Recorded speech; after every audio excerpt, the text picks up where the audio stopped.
इकडे मी एक भांडं घेतलं आहे. साहित्य टाकून घेऊ. पत्ताकोबी,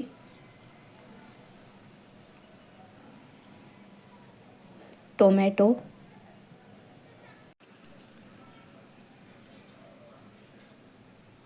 कोथिंबीर,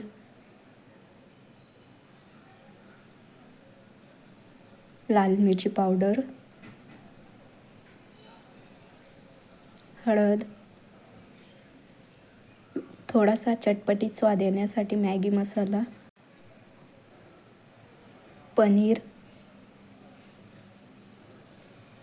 तुम्हाला हवं असल्यास तुम्ही कट करून सुद्धा टाकू शकतात. मी किसून घेणार आहे.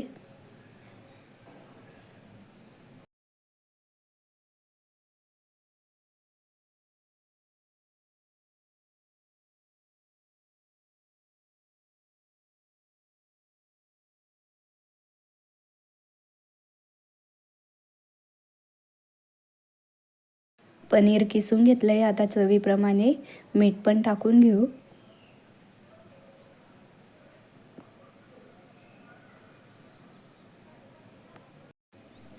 थोडीशी शेजवान चटणी पण टाकून घेते.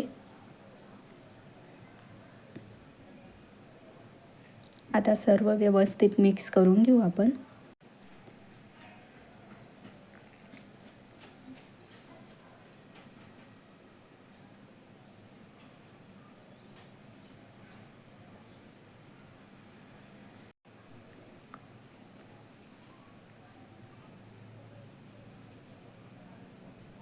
मला पनीर कमी वाटतंय म्हणून अजून पनीर टाकून घेते.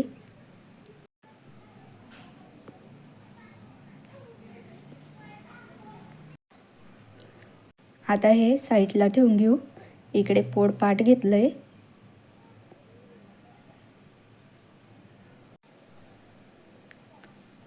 चपाती पण घेऊन घेतली.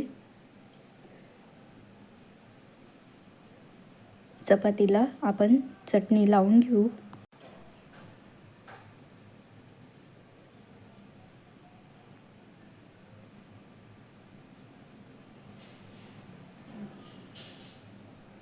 हे बघा, चपातीला व्यवस्थित चटणी लावून घेतली आहे.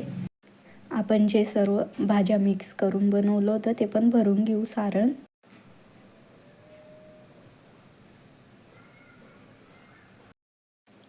सर्व बाजूने पूर्ण व्यवस्थित भरायचं आहे आपल्याला.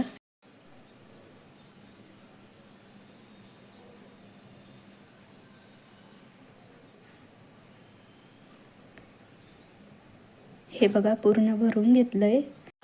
वरतून पनीर पण किसून घेऊ.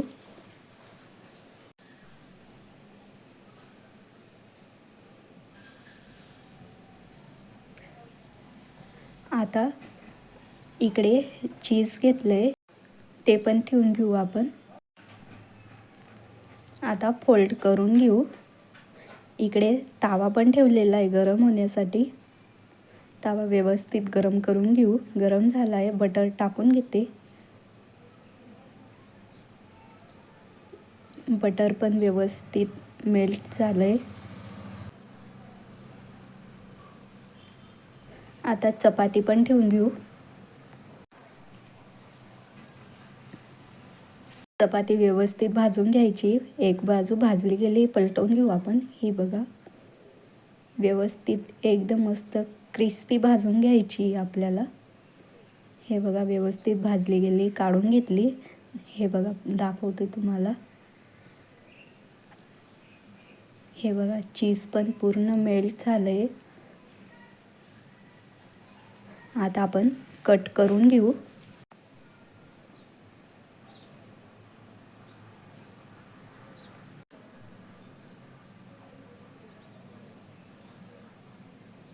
ही बघा, कट करून घेतली आहे. मस्त गरम गरम आहे.